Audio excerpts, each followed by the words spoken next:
ప్రజల మీ అందరికీ నా హృదయపూర్వక వందనాలు. మీరందరూ సంతోషంగా ఉన్నారని, కలువరు ప్రేమలో అనుదినము నూతనమైన వాగ్దానముతో మన యేసయ్య అందరితో మాట్లాడి ప్రతి బిడ్డను ఆశీర్వదిస్తూ దీవిస్తూ ప్రతి కుటుంబానికి ఆయన కృప నిత్యం ఉండాలని, ఆయన దీవెనలతో ప్రతి కుటుంబాన్ని ఆశీర్వదించాలని, ప్రభు మనల్ని ప్రేమిస్తున్నందుకు మనమెంతో ఆయనకు కృతజ్ఞత స్తుతులు స్తోత్రములు చెల్లించుకుంటూ సజీవులకులో ఉంటూ సంతోషంగా ఉంటూ ఆనందిస్తున్నట్టు మన ప్రభు మనను ప్రేమించి ఈరోజు ఇచ్చుచున్న వాగ్దానము ప్రసంగి గ్రంథం 5వ అధ్యాయం 2వ వచనం.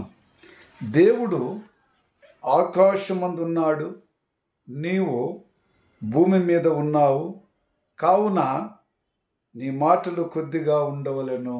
దేవుడు ఎక్కడున్నాడు? ఆకాశం పైన ఉన్నాడు. మనం ఎక్కడున్నాము? భూమి మీద ఉన్నాము.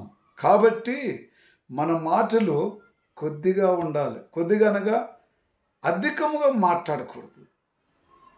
అధికము మాట్లాడటం వలన బుద్ధి లేని వాడిగా మనము మాట్లాడితే అదంత మంచిది కాదేమో. ఎందుకంటే మన మాటలు దేవునికి నచ్చి మనసులకు నచ్చి ఉండాలన్నట్టుగా ఉండవలనని ఆయన అంటున్నాడు కదా. ప్రేమైన సహోదరి సహోదరులారా, మనము దేవుని మాటలు మాట్లాడుచున్నప్పుడు లోకపు మాటలు అధికముగా మాట్లాడటం వలన మన దేహానికి ఏమవుతుంది? అది నష్టకరం కనిపిస్తుంది. ఈ దేహము లోపల ఉండేది ఆ యేసయ్య కదా.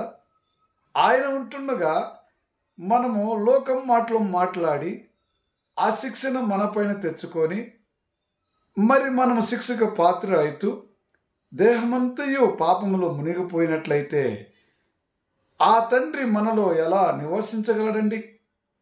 అవును కదా.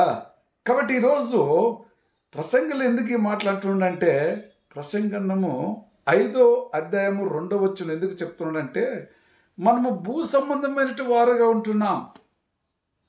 పరలోకములో ఆయన దగ్గర ఉన్న వారెవరు? దేవదూతలు ఉంటున్నారు.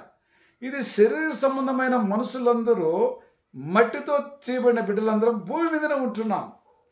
భూమి మీద ఉన్నప్పుడు మనము కొద్దిగా మాట్లాడగలిగే ఉండాలి. అంతేకాని ఆకాశమునున్న దేవునితో మనము ఎంచబడాలని కాదు. ఆయన సర్వ సృష్టి అధికారి అయినప్పుడు కూడా తనను తాను తగ్గించుకొని దేవుని నామాన్ని మయంపరిచినాడు. ఈరోజు నువ్వు కూడా నేను కూడా ఆ విధంగా దేవుని నామాన్ని మయంపరుచుకుందామా? మరి అలాంటున్నప్పుడు ప్రభు చెప్పినట్టుగా నీ నోటి వలన జరుగుబోయే మాటలను వాటిను క్రమముగా మన నోటి ద్వారానే మన మాటలను ఏదైతే మాడుతున్నామో వాటి ద్వారా మనం ఏం చేస్తాము? మాటల వలనే మనము పాపము తెచ్చుకుంటున్నాం. కాబట్టి నీ మాటల వలనే దేవునికి కోపము పుట్టించవద్దు. అవునా కదా. ప్రేమైన సహోదరి సహోదరులారా, మనం మాట్లాడుచుండగా ఆకాశం నుండి చూచుచున్న దేవుడికి ఏమొచ్చింది? సంతోషమా?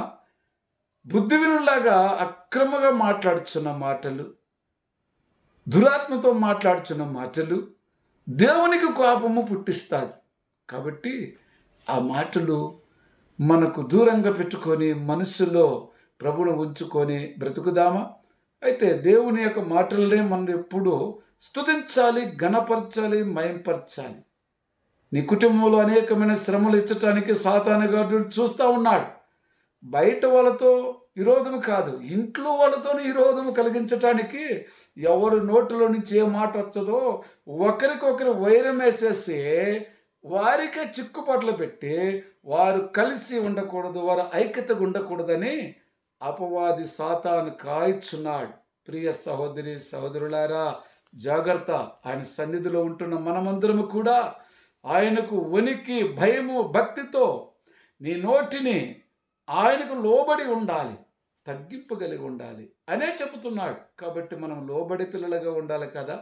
నోటిని అదుపులో పెట్టుకోండి. బుద్ధివీనులాగా మనము ఏది మాట్లాడకూడదు.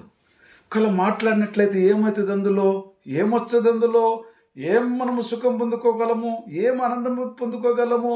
అందులో నుంచి మనిషికి దుఃఖము, దేవుడికి కోపము, ఆయన కూడా దుఃఖపడతాడు. ప్రియ సహోదరి సహోదరులారా, సత్యవాక్యములు ఉన్నట్టు సత్యమును తెలుసుకొని జీవించుదామా?